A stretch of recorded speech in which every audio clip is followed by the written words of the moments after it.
আমার বাবা আমার দাদির কবরের সামনে গিয়া কাপড়ের পুটলাটা দিয়া ধইরা বলছে, ও মা একটু তাকাইয়া দেখেও তোমার আদরের হাবিবের রক্ত ভাঙা কাপড়গুলা বাড়িতে। তোমার হাবিব বড় কঠিন অবস্থায় আছে। আজকে সেই বাবারে কষ্ট দেও, আজকে সেই মাকে কষ্ট দেও। ভাইয়ের আমার, বন্ধুর আমার ভাই যখন ঘরে একসাথে খাবার খায়, আমার ভাই যখন খাবার খেয়ে যখন তার ঘরে চলে যায়, তার রুমে যখন চলে যায়, আমার বাবা দরজাটা তাকে খুলে আমার ভাইয়ের দিকে তাকাইয়া তাকাইয়া শুধু কান্দে। রাত্রিবেলা আমার মাও কান্দে। আমার ভাই আমার বাবা অনেক কষ্ট করে যে সন্তান দেখে লালন পালন করতে গিয়ে আমার বাবার পিঠটার দিকে তাকাইতে পারি না, কালো হয়ে গেছে, রোদ্রে পরে কালো হয়ে গেছে।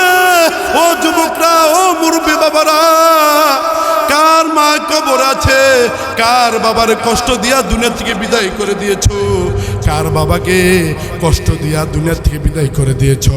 আজকে কুণ্ডপুরের মাহফিল শেষ করে বাবার কবরটার সামনে যাইবেন, মার কবরটার সামনে যাইবেন, মাকে গিয়ে বলবেন, বাবাকে গিয়ে বলবেন, ও মা, ও বাবা, বহুত কষ্ট দিয়েছি, ও বাবা বহুত কষ্ট আপনাকে জীবদ্দশায় দিয়েছি। আজকে আপনার কবরের সামনে এসে উপস্থিত, আজকে আপনার কাছে আমি মাফ চাই, আমাকে মাফ করে দেন। কুণ্ডপুরের হুজুর বলে গিয়েছে, হাফিজুল্লাহ আতিকি সাহেব বলে গিয়েছে, আজকে যদি আপনার জন্য যদি দোয়া করি, আপনি যদি আমার জন্য দোয়া করেন, তাহলে আমি সন্তান মাফ পেয়ে যাবো। বলেন না সুবহানাল্লাহ। আমার ভাই হাদি তাকে অন্যায়ভাবে দিনের দুপুরে কোনো একদিন জুমার দিনে জুমার নামাজের পরপরই তাকে সরাসরি গুলি করে হত্যা করা হয়েছে। এই বিচারটা এখনো কেন বাংলাদেশে হয় নাই? তার বিচার চেয়ে আজকে যমুনা ঘেরাও করেছে আমার ভাইয়েরা। সেই ভাইদেরকে ইনুস প্রশাসন তাদেরকে আবার আজকে জুমার দিনেই সরাসরি পুলিশ দ্বারা গুলি করে আমার ভাইদেরকে হত্যা করা হয়েছে। আমি এই কুণ্ডপুরের জমিন থেকে সরাসরি ইনুস প্রশাসনকে আমি বলে দিতে চাই, বাংলাদেশে অরাজকতা সৃষ্টি করতে পারবেন না, ঠিক কিনা? কোনোভাবে বরদাস্ত করতে পারি না। কোন মায়ের বুক খালি হোক বাংলাদেশে, আমরা এটা চাই না।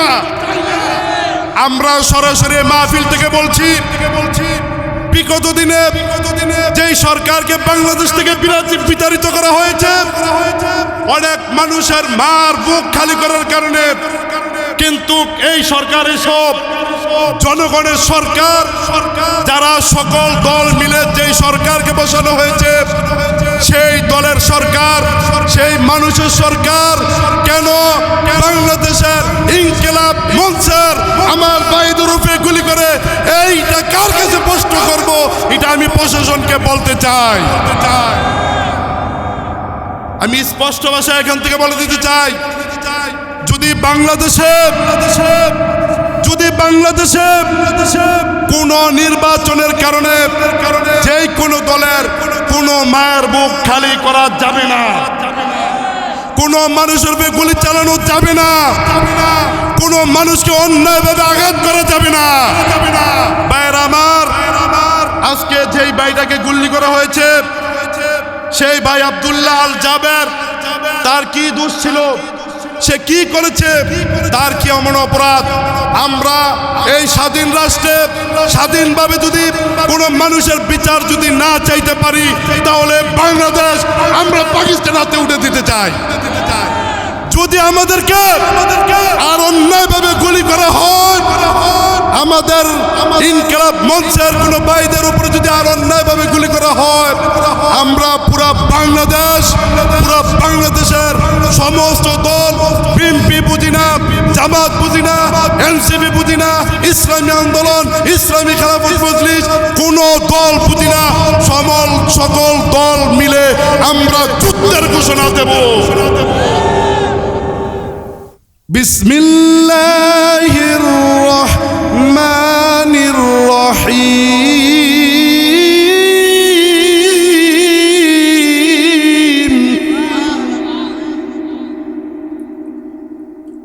وقضى ربك ألا تعبدوا إلا إياه وبالوالدين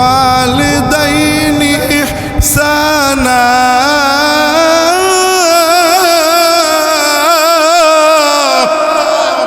কার কথা জোরে বলতে হবে কার কথা আল্লাহ পাক রব্বুল আলামিন বলে দিয়েছেন ও দুনিয়ার মানুষ ওয়াকাদা রাব্বুকা আল্লা তা'বুদু ইল্লা ইয়া হে দুনিয়ার মানুষ প্রথমে এক নাম্বার ওয়াকাদা রাব্বুকা আমার ইবাদত করো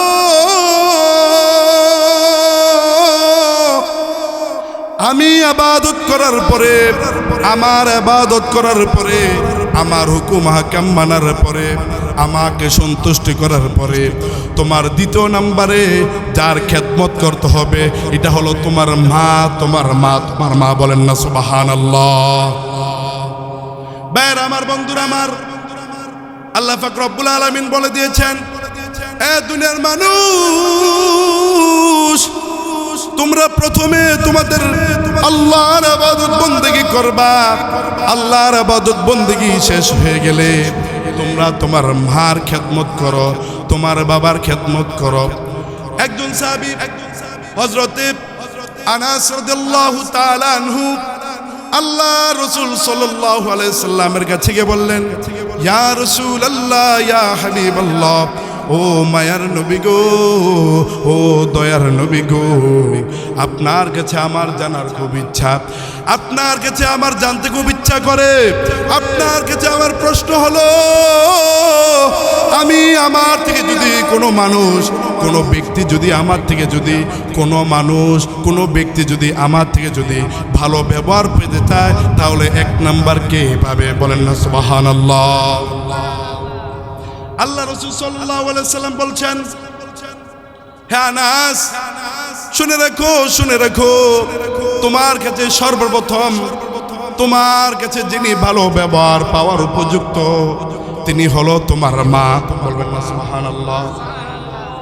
ভাইরা আমার, বন্ধুরা আমার, হযরত আনাস রাদিয়াল্লাহু তাআলা আনহু দ্বিতীয়বার আবার আল্লাহ রাসূলকে প্রশ্ন করলেন, ইয়া রাসূলুল্লাহ, ইয়া হাবিবাল্লাহ, নবী গো, আপনার কাছে আমার প্রশ্ন। প্রথমেতে বলছেন আমার থেকে ভালো ব্যবহার পাওয়ার যোগ্য আমার মা, তাহলে দ্বিতীয় নাম্বার আমি আবার আপনাকে প্রশ্ন করছি, দ্বিতীয় নাম্বারে আমার থেকে ভালো ব্যবহার পাওয়ার যোগ্যটা কে? ভাইরা আমার, বন্ধুরা আমার, এখানে অনেক মানুষ আছেন যার মা নাই, অনেক মানুষ আছেন যার বাবা নাই, অনেক মানুষকে জানে আছে রে বাবাও নাই মাও নাই, গহীনন্ধকার কবর রাইখা এই জান্নাতের বাগানে আসছেন। আজকে রাত্রটা যদি আল্লাহ তাআলার জন্য যদি কাটায় দিতে পারেন, যদি কোরআন সুন্নাহর কথা শুনে যদি আপনার দিলটা যদি ঠান্ডা হয়, আখিরে মনোজাত দিয়ে বাবা মার জন্য দোয়া করে, আল্লাহ তাআলা আমার আপনার মা বাবার কবরটাকে জান্নাতের বাগান বানায় দেবে। বলেন না সুবহানাল্লাহ। ভাইরা আমার, ও চাঁদপুর এলাকার মানুষ, ও কচু এলাকার মানুষ, দ্বিতীয় নম্বরে আবার প্রশ্ন করলেন, ইয়া রাসূলুল্লাহ, আমার কাছ থেকে যদি দ্বিতীয় নম্বরে যদি আমার থেকে যদি ভালোবাসা পেতে চায়, আমার থেকে যদি খেদমত পাওয়ার উপযুক্ত হয়, তাহলে আমি কার খেদমত করব? আল্লাহ রাসূল সাল্লাল্লাহু আলাইহি সাল্লাম ডাক দিয়ে বলে, আনাস, দ্বিতীয় নম্বরে তুমি যার খেদমত করবা তিনি হলো তোমার মা। বলেন না আল্লাহু আকবার।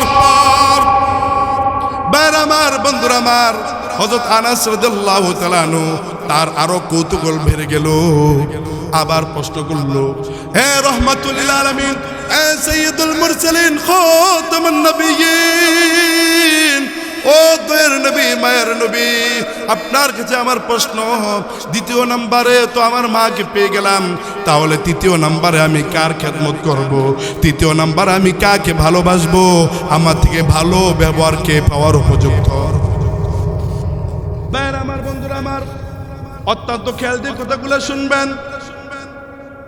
আল্লাহ রাসূল সাল্লাল্লাহু আলাইহি সাল্লাম হাদিস থেকে কথাগুলো আমি বলছি, কোনো বানোয়াট কথা বলি না।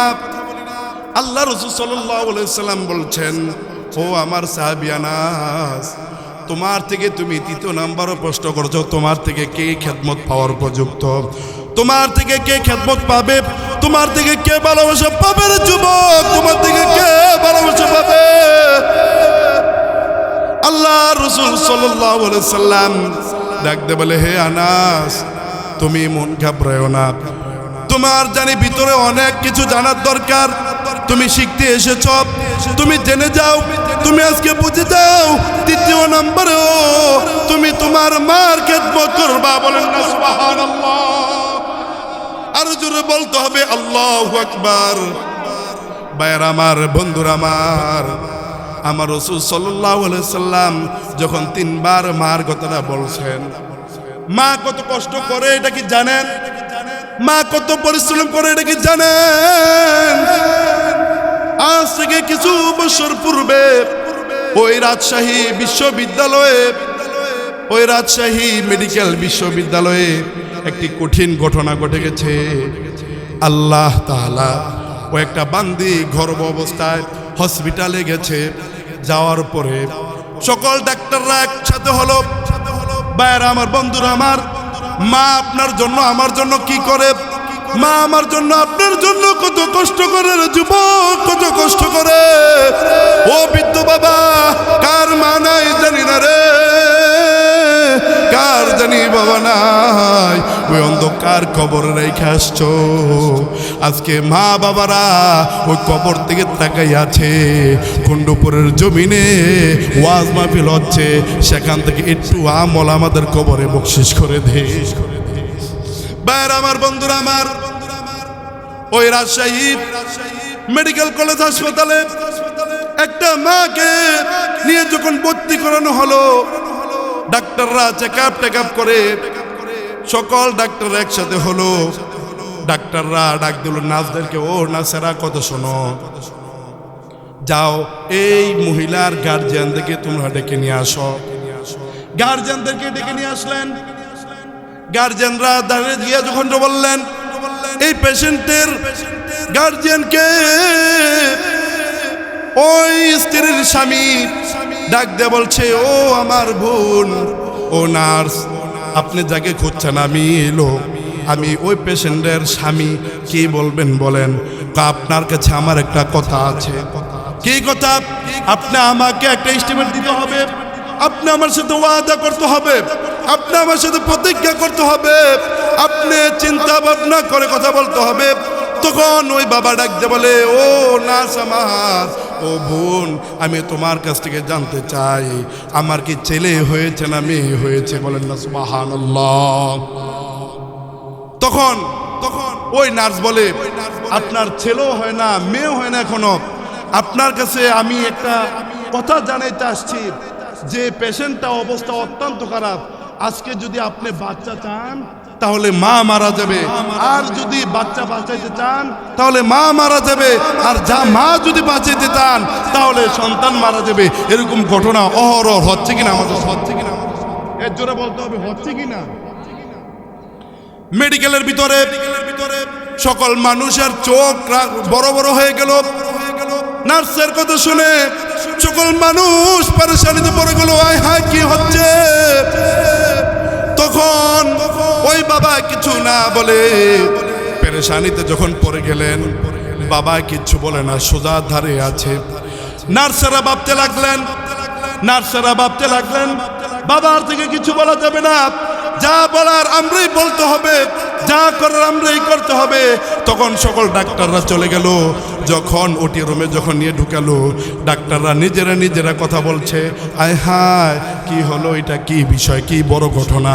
আজকে যদি বাচ্চা যদি বাঁচাইতে যায় তাহলে মা মারা যাবে, যদি মাকে যদি রাখতে চাই বাচ্চা মারা যাবে। তখন ডাক্তার বলছে যদি বৃক্ষ যদি থাকে তাহলে ফল ধরবে, ঠিক কিনা? হ্যাঁ, জোরে বলতে হবে, ঠিক কিনা? যদি ফল গাছ যদি থাকে তাহলে কোনো এক সময় ফল ধরবে। এই কথা শুনে ওই পেশেন্ট, ওই গর্ভধারিণী মা ডাকতে বলে, ডাক্তার,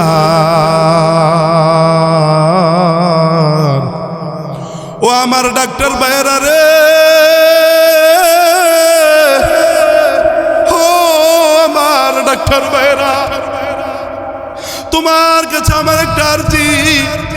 আমি দুনিয়ার কত নেয়ামত দেখেছি, আমি দুনিয়ার কত মানুষের সাথে চলাফেরা করেছি, আমি দুনিয়ার কত নেয়ামত ভক্ষণ করেছি। আমি আর এই দুনিয়াতে থাকতে চাই না, আমি আর এই দুনিয়াতে থাকতে চাই না। আমি মাকে শেষ করে দাও আর আমার সন্তানকে দুনিয়াতে আগমন করো। বলেন না সুবহানাল্লাহ। ভাইরা আমার, বন্ধুরা আমার, মার কথা শুনে ডাক্তাররা বলছে, ও মা, বৃক্ষ যদি বেঁচে থাকে তাহলে ফল ধরবে। আজকে তুমি যদি মারা যাও তাহলে তোমার সন্তান তোমার জন্য কি করবে? মা ডাকতে বলে, আমি চলে যাব, ঠিক আছে, কোনো একদিন আমার সন্তান বড় হবে, কোরআনের হাফেজ হবে, আলেম হবে, মাওলানা হবে। আমার সন্তান আমার কবরের সামনে গিয়া যখন দুইটা হাত তুলে পড়বে, সকলে আমার সাথে পড়ুন, রব্বির হামহুমা কামা রব্বায়ানি সগীরা।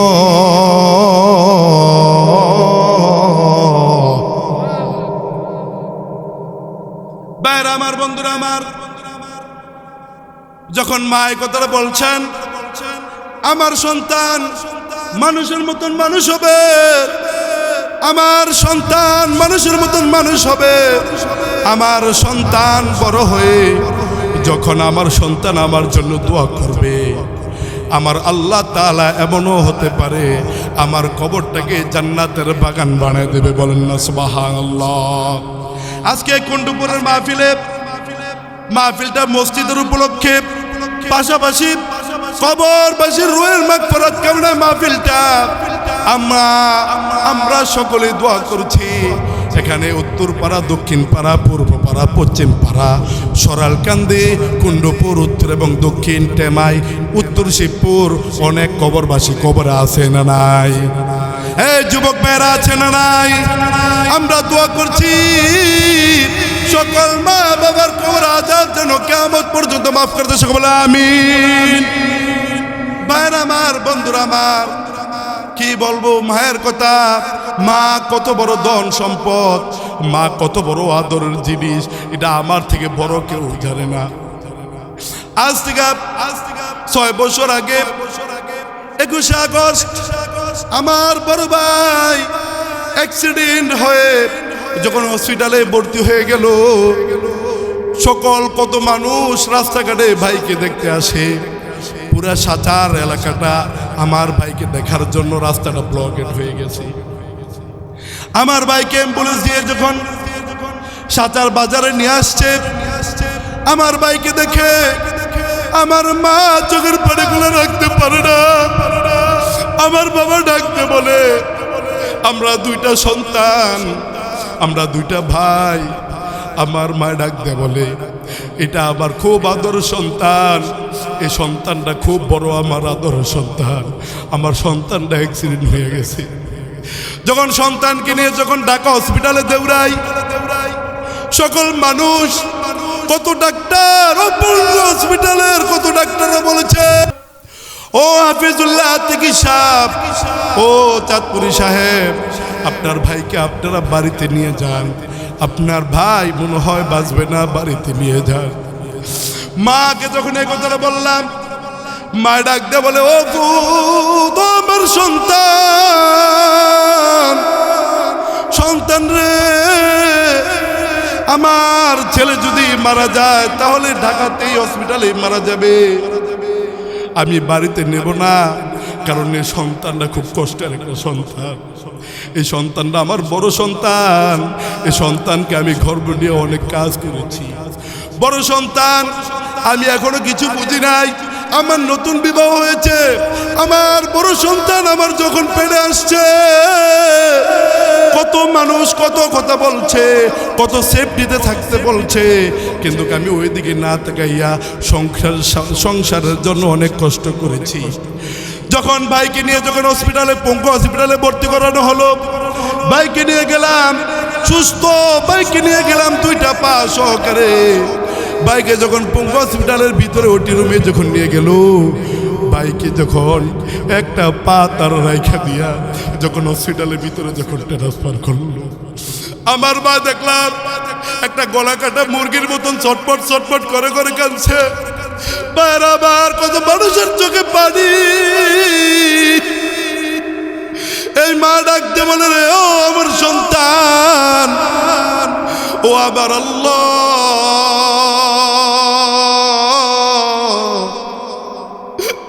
তুমি কি আমি মাকে কি চোখে দেখো না? আমি মাকে নিয়ে যাও, আমার সন্তানটা দুনিয়াতে রেখে যাও। আবার মারে দেখছি গলা কাটা মুরগির মতন পঙ্গু হসপিটালে ছটপট ছটপট করতে। সকল ডাক্তাররা একসাথে হয়ে বলছে, ও আতিকি সাহেব, আপনার ভাই বাঁচতে পারে কি পারে না জানি না, বাড়িতে নিয়ে যান, যা খেতে চায় তা খাওয়াই দেন, যা পড়তে চায় তা পড়ে দেন, বাড়িতে নিয়ে একবার ঘুরে ফিরে নিয়ে আসেন। আমার মা এটা মানে না, আবার বাবা এটা মানে না। আমার বাবা খুব একজন শক্তিশালী লোক ছিল, আমার বাবা খুব শক্তিশালী লোক, অনেক উচ্চালম্বা লোক, অনেক জ্ঞানী গুণী লোক। আমার বাবাকে যখন টাকার জন্য যখন বাড়িতে পাঠাইলাম, ও বাবা যান, বাড়িতে চলে যান, আমার বাবা আমাকে ডাকতে বলে, ও আবার সন্তান, আমার এই বড় ছেলেটা আমার খুব আদর সন্তান ছিল। সে যখন হইছে, সে যখন দুনিয়াতে আসছে, তার নামটা আমার রাসূল সাল্লাল্লাহু আলাইহি ওয়াসাল্লামের একটা নাম উপাধি আমার আল্লাহ তাআলা দিয়েছেন। ওই নামটার সাথে মিল করে, ওই নামটাকে মোহাব্বত করে, ওই নামটাকে পছন্দ করে আমার বড় ছেলের নাম আমি হাবিবুল্লাহ রেখে দিয়েছি। আমার সন্তানকে রেখে আমি যাইতে পারবো না। ও ভাইরা, ও বাবারা, কারবালা আমার বাবাকে যখন বাড়িতে পাঠাই দিলাম, মা বাবা কত আদরের। বাবা দিকে হসপিটাল থেকে বাইর হয় আর বারবারে পিছনের দিকে বারবারে তাকায়, আবার সামনের দিকে তাকায়, আবার পিছনের দিকে তাকায়। বাবা সইতে পারে না ছেলের বিরহ। বাবাকে বাড়িতে পাঠাইলাম। কয়েকদিন পরে আমার ভাইয়ের পাটা যখন ফেলাই দেওয়া হয়েছে, পা থেকে আবারও তো প্রতিনিয়ত রক্ত ঝরছে, পানি ঝরছে। এই কাপড় চোলা যখন, এই কাপড়গুলা, এই খেতাগুলা, কম্বলগুলা যখন বাড়িতে পাঠাইলাম, আমার বাবা যখন দেখেছে, আমার বাবা যখন রক্ত মাখা কাপড়গুলা দেখেছে, আমার এলাকার মানুষ সাক্ষী দেয়, ও আতিকি সাহেব, তোমার বাবা বুড়ো আর বাঁচবে না, তোমার বাবা এরকম ছটপট করে করছে। আমার বাবা সম্পূর্ণ কাপড়ের থলিটা নিয়ে আমার দাদির কবরটা ঘরের সাথেই, আমার দাদি খুব আদর করছে আমাদেরকে, আমার দাদি খুব আদর করছে, আমার ভাইকে খুব মায়া এবং মোহব্বত করছে। আমার দাদির কবরটার সামনে গিয়া আমার আব্বা ডাক দিয়ে কয়, মাগো একটু তাকাইয়া দেখো না, কবরের দিকে একটু তাকাইয়া দেখো না, তোমার হাবিবের রক্ত।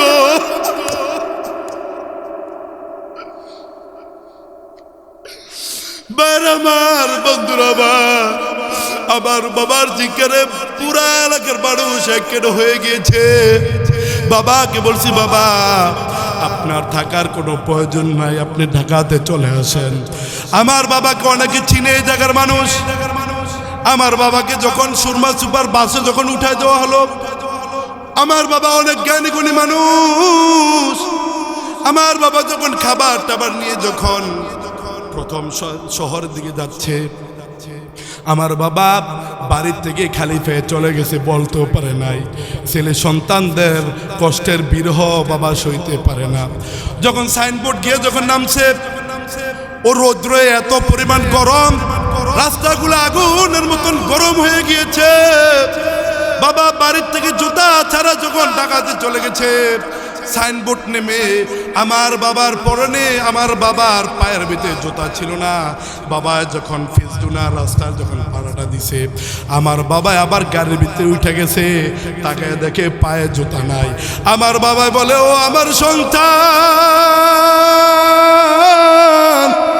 কই রেখে গেলি আমাকে, কই রেখে গেলি? আজকে আমার মতন সয় সম্পূর্ণ মানুষ আর কে আছে আমার এলাকায়? কিন্তু আজকে আমি বড় বিরহ হয়ে গেছি, বড় অভাবে পড়ে গেছি, শুধুমাত্র সন্তানের কষ্টের কারণে, শুধুমাত্র সন্তানের কষ্টের কারণে। আজ থেকে কয়েক বছর আগে আমি যখন দাউদকান্দিতে যখন চাকরি করি, সাতাশ সুদায় বিদেশ থেকে ফোন দিয়ে বলছে, ও আমার বাবা, আমি বাড়িতে আসব, আমি বাড়িতে আসব, আপনারা বাড়িতে বাজার সদাই করবেন না, কোনো মার্কেট করবেন না, আমি বিদেশ থেকে সব কিছু নিয়ে আসব। আমি রাত্রেবেলা এসে রাত্রের 1টার দিকে আমি ঢাকা এয়ারপোর্টে নামবো। আমি বাইরে হইতে হইতে আমি বাড়িতে গিয়ে সাহারি করব। ও বাবা, আমি বাড়িতে গিয়ে সাহারি করব, আমার জন্য আপনারা অপেক্ষা থাকেন। যখন রাত্রিবেলা হয়ে গেল, মায়া যখন ফোন শুনছে, মা আর ঘুমায় না, মা আর ঘুমায় না। মা শুধু ওই ছেলের বিদেশ থেকে আসবে রাস্তার দিকে শুধু তাকিয়ে থেকে। সন্তান রাত্রেবেলা এসে নামছে, এয়ারপোর্টে এসে ফোন দিছে, মা আমি এয়ারপোর্টে নামছি, আপনারা কোনো টেনশন করবেন না, আমি গাড়ি নিয়ে ডাইরেক্ট বাড়িতে চলে আসব। এই কথা বলার পরে বাড়ি থেকে কোনো মানুষ যায় নাই। গাড়ি নিয়ে ঢাকা এয়ারপোর্ট থেকে যখন রওনা দিচ্ছে, মেঘনা পার হয়ে গেছে, সারির টাইম শেষ হয়ে গেছে, ফজরের নামাজ পড়ে ফেলেছে, সকাল 7টা বেজে গেছে। ঘরের সবাই ঘুমায়, কিন্তু দুঃখিনী মা ঘুমায় না। দুঃখিনী মা শুধু বারবারে শুধু পথের দিকে তাকায়। বাবাকে গিয়ে ঘুম মেতে ডাকাইছে, ও আমার স্বামী, সন্তান বলেছে রাত্রেবেলা এসে সেহরি খাবে, সন্তান কই, আমার সন্তান কই, সন্তান কোথায় আমার? একটা কল করেন না, একটা ফোন দেন না সন্তানকে, আমি সন্তান কোথায় আছে?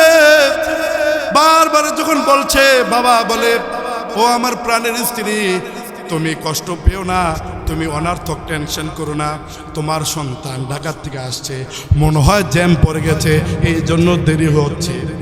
সকাল 9টা বেজে গেছে। ভাইয়ের আমার, সত্য কথা, দাউদকান্দি বাড়ি তার, রাত্রেবেলা সেহরি খাওয়ার কথা, কিন্তু আসতে পারে নাই। সকালবেলা 9টা বেজে গেছে। সন্তানের ফোন থেকে বাবার ফোনের ভিতরে একটা কল আসছে। বাবা কলটা ধরেছে, কলটা ধরে বাবা ডাক দিয়ে বলে, ও আমার সন্তান। ওই পার থেকে যে ফোনটা করেছে উনি বলে, আমি আপনার সন্তান নয়, আমি এই মোবাইলটা রাস্তার কিনারে পেয়েছি, আপনার এই জায়গার ভিতরে একটা গাড়ি অ্যাক্সিডেন্ট হয়েছে, অনেকগুলা মানুষ মারা গেছে, আপনার সন্তান কি মারা গেছে কিনা জানি না, আপনার সন্তান কি মারা গেছে কিনা জানি না। ভাইয়ের আমার, বন্ধুরা আমার, অত্যন্ত খেয়াল করে শুনবেন। ভাইয়ের আমার, বন্ধুরা আমার, অত্যন্ত খেয়াল করে শুনবেন। বলছিলাম ওই দাউদকান্দি থেকে যখন ওই বাবার মোবাইলে যখন ফোন আসছে, ডাক দিয়া বলে, ও সন্তান তুমি এখন কোথায়? বাবার কলটা ভয় পেয়ে বলে, আমি আপনার সন্তান নয়, আমি মোবাইলটা পেয়েছি রাস্তার কিনারে। ভাইয়ের আমার, বন্ধুরা আমার, অত্যন্ত খেয়াল করে শুনবেন, অত্যন্ত মনোযোগ সহকারে শুনবেন। বাবারা কত কষ্ট করে, মা কত কষ্ট করে, সন্তানরা যখন এই কথা যখন শুনছে, একটা গাড়ি অ্যাক্সিডেন্ট হয়েছে, একটা গাড়ি অ্যাক্সিডেন্ট হয়েছে, এই কথা শুনে বাবা ঘর থেকে একটা দেউর দিয়েছে। এই ঘর থেকে যখন বাবা দেউর দিয়েছে, মা ডাকতে বলে, ও আমার মেয়েরা, ও আমার সন্তানরা কে কোথায় আছো? আমার সন্তান মনে হয় চলে আসছে। ফুলের তোড়া নিয়ে ঘর থেকে বের হও, ফুলের মালা নিয়ে ঘর থেকে বের হও, আর আমার ছেলে গরম পানি বসাও, আমার ছেলেকে গোসল করাইয়া বাড়িতে এসে আমার ছেলে আরাম করবে। বাবা চলে গেছে। বাবা চলে গিয়ে ওই মেঘনা গিয়ে দেখে অনেকগুলা লাশ সাদা কাপড় দিয়ে মোড়ায় রেখেছে, একটা একটা করে সাদা কাপড় আলগি দেয়। আর ছেলেকে না পেয়ে বাবার কৌতূহল জাগছে, একটার পরে একটা একটার পরে একটা এরকম বাজে ডাকতে খুলতে খুলতে যায় দেখে নিজের সন্তানরা লাশ হয়ে পড়ে আছে। আমার বাবা এখানে আছে, আমার বাবার মনে কত দুঃখ, আমার ভাইয়ের একটা ট্রেন ফলাই দিছে। আমার বাবা আমার দাদির কবরের সামনে গিয়া কাপড়ের পুটলাটা দিয়া ধইরা বলছে, ও মা একটু তাকাইয়া দেখেও, তোমার আদরের হাবিবের রক্ত ভাঙা কাপড়গুলা বাড়িতে, তোমার হাবিব বড় কঠিন অবস্থায় আছে। আজকে সেই বাবারে কষ্ট দেও, আজকে সেই মাকে কষ্ট দেও। ভাইয়ের আমার, বন্ধুর আমার ভাই যখন ঘরে একসাথে খাবার খায়, আমার ভাই যখন খাবার খেয়ে যখন তার ঘরে চলে যায়, তার রুমে যখন চলে যায়, আমার বাবা দরজাটা তাকে খুলে আমার ভাইয়ের দিকে তাকাইয়া তাকাইয়া শুধু কান্দে। রাত্রিবেলা আমার মাও কান্দে। আমার ভাই আমার বাবা অনেক কষ্ট করে যে সন্তান দেখে লালন পালন করতে গিয়ে আমার বাবার পিঠটার দিকে তাকাইতে পারি না, কালো হয়ে গেছে, রোদ্রে পরে কালো হয়ে গেছে। ও যুবকরা, ও মুরব্বী বাবারা, কার মা কবর আছে, কার বাবারে কষ্ট দিয়া দুনিয়া থেকে বিদায় করে দিয়েছো, কার বাবাকে কষ্ট দিয়া দুনিয়া থেকে বিদায় করে দিয়েছো। আজকে কুণ্ডপুরের মাহফিল শেষ করে বাবার কবরটার সামনে যাইবেন, মার কবরটার সামনে যাইবেন, মাকে গিয়ে বলবেন, বাবাকে গিয়ে বলবেন, ও মা, ও বাবা, বহুত কষ্ট দিয়েছি, ও বাবা বহুত কষ্ট আপনাকে জীবদ্দশায় দিয়েছি। আজকে আপনার কবরের সামনে এসে উপস্থিত, আজকে আপনার কাছে আমি মাপ চাই, আমাকে মাফ করে দেন। কুণ্ডপুরের হুজুর বলে গিয়েছে, হাফিজুল্লাহ আতিকি সাহেব বলে গিয়েছে, আজকে যদি আপনার জন্য যদি দোয়া করি, আপনি যদি আমার জন্য দোয়া করেন, তাহলে আমি সন্তান মাপ পেয়ে যাবো। বলেন না সুবহানাল্লাহ। যখন ওই লোকটা যখন গেল সন্তানের লাশটার সামনে, বাবা চোখের পানিগুলো ছেড়ে দিয়ে সন্তানকে বুকে ধরে সন্তানকে ডাক দিয়ে বলছে, ও আমার প্রাণের সন্তান, তুমি আজ থেকে 4 বছর আগে যখন বিদেশ গেছো, রাত্রেবেলা ঘুম থেকে হঠাৎ করে আমি উঠে দেখি তোমার মা আমার পাশে নাই। তোমার মাকে খুঁজতে গিয়ে দেখি তুমি যেই রাস্তা দিয়ে ফিরবে, তোমার মা ওই রাস্তায় গিয়ে দাঁড়ায় আছে। এমন কতদিন কত রাত্র পার হয়ে গেছে, তোমার মা আজকের থেকে 1 সপ্তাহ আগের থেকে তোমার জন্য কত আয়োজন, তোমার জন্য কত আয়োজন করে রেখেছে। তোমার মার কাছে আমি কি জবাব দিব রে সন্তান, কি জবাব দিব, কি জবাব দিব? সন্তান ডাক দে বলে, সন্তানকে ডাক দে বলে, রে বাবা আজকে আর 4 বছর হলো বিদেশ গেছো, 8টা ঈদ হয়েছে, আমি তোমার মার জন্য কত কাপড় চোপড় কিনেছি, তোমার মা কত কাপড় চোপড় তোমার মাকে কিনে দিয়েছি, তোমার মা কাপড়টা পরে না। আমরা কতগুলো সন্তান, আমার আরো সন্তানকে নিয়ে আমি ঈদগার ময়দানে চলে গেছি ঈদের নামাজ পড়ে। যখন বাড়িতে আসছি, আইসা তোমার মাকে খুঁজে পাই না, যা দেখি তোমার মা কিচিং রুমে আমাদের জন্য আমাদের ঈদের রান্না করছে। এই দিক দিয়ে দুধ জাল দিচ্ছে, দুধ উতরে পড়ে যাচ্ছে চুলার উপরে, ওই দিক দিয়ে ভাত মার উতরে, ভাতের মার উতরেতে উতরেতে চুলার উপরে পড়ে যাচ্ছে। তোমার মার কোনো খোঁজ নাই, তোমার মা অচেতন হয়ে গেছে। তোমার মাকে যখন ডাক দিছি, তোমার মা কাপড় আঁচলটা দিয়া চোখের পানিগুলো মুছতে লাগছে। আমি ডাক দিয়ে বলি, ও আমার প্রাণের স্ত্রী গো, তুমি কেন কান্না করছো?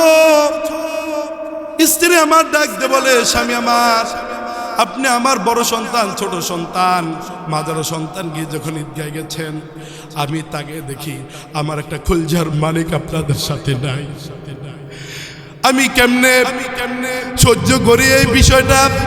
আমি এই কষ্টটা সহ্য না করে আমার বিদেশি সন্তানকে আমি ফোন করেছি, আমার ছেলে ফোনটা ধরে বলছে, মা ইদার রান্না বান্না করছি, আমি খাইছি, আপনি কোনো টেনশন করেন না। এই কথা বলে আর সন্তান চোখের পানিগুলা ফালায়। মা ডাকতে বলে, ও আমার সন্তান, তুমি আমার পেটে হয়েছ, আমি তোমার পেটে হই নাই। আমি শুনতে পারছি তোমার পিছনে কে যেন হাতুড়া দিয়া বাইরা বাড়ি করছে, বলেন আল্লাহু আকবার। এই কথা বলে সন্তান ডাকতে বলে, মাগো বিদেশে আসছি বহুত কষ্ট করার জন্য, বিদেশে আসছি অনেক পরিশ্রম করার জন্য। মা এই জায়গায় কাজ করলে টাকা দেয়, কাজ না করলে টাকা দেয় না গো। স্বামীকে ডাকতে বলে, ও আমার স্বামী, এই কষ্টের টাকার কাপড় কেমনে আমি মায় পরি? আমার সন্তান বিদেশে কষ্ট করে কেমনে আমি পড়ি? ওই সন্তান যখন বাড়িতে আসছে, মা কত আয়োজন করে রাখছে। অ্যাম্বুলেন্সটা নিয়ে যখন ওই ছেলেকে নিয়ে, ওই ছেলেকে নিয়ে যখন বাড়িতে ঢুকে, মা যখন রাস্তার থেকে দাঁড়ায় দেখে ওই সন্তানের গাড়ি বাড়িতে আসছে, সকল বোনদেরকে ডাকতে বলে, ও আমার মেয়েরা, ও আমার সন্তানরা, কে কোথায় আছো?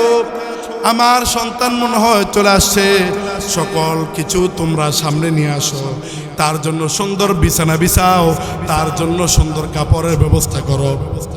সকল আয়োজন সঠিকভাবে হয়েছে, কিন্তু বাড়ির গেটে দিয়ে যখন অ্যাম্বুলেন্সের হুইসেল দিয়ে যখন ঘরের ভিতরে, বাড়ির ভিতরে যখন ওই লাশের গাড়িটা যখন ঢুকে, মা দৌড় দিয়ে এসে বলে, কার খোলজা জানি পড়ে গেছে রে, মরণ বেদি গাড়ি ঘরের ভিতরে এসে পড়ছে, কার জানি খোলজার ভিতরে আগুন লাগছে। দেউরিয়া গাড়ির সামনে যায় দেখে ওই সন্তানের লাশ, ওই মায়ের সন্তান। মা ডাকতে বলেন, সন্তান, কত আশা ছিলাম তোমাকে নিয়ে ঈদ করব, তোমাকে নিয়ে ইফতারটা করবো রে সন্তান। আজকে তুমি আমাকে রেখে শেষবারের মতো তোমার জন্য গরম পানি করেছি গোসল করার জন্য। কে জানতো রে এই পানিটা তোমার জীবনের শেষ গোসলের পানি হয়ে যাবে। ভাইরা আমার, বন্ধুরা আমার, আমি এটা দিয়ে বুঝাচ্ছি, আল্লাহ রাব্বুল আলামিন বলেছে, ও আমার বান্দারা, ও আমার বান্দিরা, তোমরা প্রথমে তোমার মার খেদমত করো, প্রথমে তোমরা আমার ইবাদত করো। কার ইবাদতের কথা বলছেন? আরো জোরে বলতে হবে, কার? সুন্দর করে মহব্বত করে ডাক দেন আল্লাহ, জোরে ডাক দেন না আল্লাহ, আরো জোরে ডাক দেন না আল্লাহ। ভাইরা আমার, আল্লাহ তাআলা বলছেন, যদি আমার ইবাদত বندگی করো, আমি ইবাদতের পরে তোমরা মার, তোমার বাবার খেদমত করো। বলেন না সুবহানাল্লাহ। আজকে মাহফিল থেকে আপনারা এটাই নিয়ে যেতে হবে যে আমরা আমাদের মার, আমাদের বাবার, আমার বাবার কষ্টের, যত কষ্ট করেছে এটার দিকে তাকাই হলো, আমার বাবার আর কষ্ট করে দিতে চাই না, আমার মাকে আর কষ্ট দিতে চাই না। আমার বাবা, আমার মা বৃদ্ধ হয়ে গিয়েছে, আমার বাবা ঘরে ভিতরে কাশে, এই জন্য আমরা কত কষ্ট, কত কথা বলি মা বাবাকে। আল্লাহ রাব্বুল আলামিন বলছেন, বান্দারা, তোমরা তোমার মার সামনে, তোমার বাবার সামনে জোরে কথা বলবে না। অর্ডার হচ্ছে আল্লাহ। কার অর্ডার? আল্লাহর। আল্লাহ বলছে, তোমরা তোমার মার, তোমার বাবার সামনে জোরে কথা বলতে পারবে না, নিষেধ করে দিলাম আমি আল্লাহ। বলেন না সুবহানাল্লাহ, আরো জোরে বলেন সুবহানাল্লাহ। আল্লাহ তাআলা এই ঘোষণা করে সকল মানুষদেরকে জানাই দিয়েছেন, মানুষেরা তোমরা যতই কিছু করো, তোমরা যতই বড় হও, তোমরা যতই কিছু হও, আমরা ওই সন্তানেরা তোমরা তোমাদের মা বাবা কষ্ট দিতে পারবে না। এই সন্তান, এই কষ্টের সন্তানকে যদি কোনো মানুষ যদি অন্যায়ভাবে যদি তাকে যদি মারে, তাহলে এটা কি সহ্য করার মতো? জোরে কথা বলতে হবে, সহ্য করার মতন। আমার দেশের ভিতরে কিভাবে হাতিকে মৃত্যুর পরে সরাসরি হাতের উপরে গুলি চালানোর পরেও ইউনূস সরকার এখনো পর্যন্ত এটার তদন্ত জনগণের সামনে পেশ করতে পারে নাই। কোন প্রশাসন, গোয়েন্দা বিভাগ এটা মানুষের সামনে ওপেন করতে পারে নাই। এই কারণটা কি আমরা জানতে চাই, ঠিক কিনা? ঠিক কিনা? তার হত্যার বিচার চেয়ে আমরা স্বাধীন দেশে এখানে অনেক মানুষ আমার স্টেজে আছেন, আপনারা সংগ্রামের বছর বেঁচে ছিলেন, আপনারা নিজেরও সংগ্রাম করেছেন, যুদ্ধ করেছেন, আপনাদের জীবন বাজি রেখে পাকিস্তানি হানাদার বাহিনীদের বিরুদ্ধে আপনারা যুদ্ধ করেছেন শুধুমাত্র দেশে শান্তি প্রতিষ্ঠিত করার জন্য, ঠিক কিনা? ঠিক কিনা? কিন্তু সেই দেশের ভিতরে যদি এই সমস্ত মানুষের সন্তানের উপরে যদি কোনো মানুষ অন্যায়ভাবে আঘাত করে, এটা কি সহ্য করার মতন? মুসলমানের কণ্ঠে বলতে হবে সহ্য করার মতন। আমার ভাই হাদির হত্যার বিচার চেয়ে আব্দুল্লাহ জাবের ইনকিলাব মঞ্চের সকল মানুষ যখন ইনকিলাবের মঞ্চের মানুষ যখন যমুনা ঘেরাও করেছে, আমার ভাইয়ের সুষ্ঠু তদন্ত গোয়েন্দা বিভাগের কাছে জানতে চেয়েছে, পুলিশ প্রশাসন আমার ভাইদের উপরে অন্যায়ভাবে আক্রমণ করেছে। আমরা সরাসরিভাবে এখান থেকে জানিয়ে দিতে চাচ্ছি, এত পরিশ্রমের এত কষ্টের কোনো মার সন্তানের উপরে অন্যায়ভাবে আঘাত করতে পারবেন না। কোন কষ্টের সন্তানদেরকে অন্যায়ভাবে আক্রমণ করতে পারবেন না। আমরা সরাসরি এই কচুয়ার জমিন থেকে আমরা ওই সরকারকে, এই সরকার কোনো এককভাবে আসে নাই, সমস্ত দল, বিএনপি, জামাত, এনসিপি, ইসলামী আন্দোলন, খেলাফত মজলিস, সকল বাংলাদেশের সকল মানুষ মিলে এই সরকারকে গঠন করেছে। এই সরকার এইটার তদন্ত না করে নির্বাচন করতে পারবে না। আমরা সরাসরি জানিয়ে দিচ্ছি, যদি এটার বিচার যদি না করা হয়, সামনে বিএনপির বড় দল থেকে, জামাতের থেকে, ইসলামী আন্দোলন, খেলাফত মজলিস, আল্লামা মামুনুল হক সাহেব, আল্লামা ডক্টর এনায়েতুল্লাহ আব্বাসী সাহেব যুদ্ধের ডাক দিতে পারে। আপনারা তৈয়ার হয়ে থাকবেন বলেন ইনশাআল্লাহ। আল্লাহ রাব্বুল আলামিন আমাদের প্রত্যেকের এই সমস্ত বাংলাদেশের বিরুদ্ধে যারা আগ্রাসন চালাচ্ছে তাদের বিরুদ্ধে ঐক্যবদ্ধ হওয়ার তৌফিক দান করুন। আমিন। আর বলেন আমিন।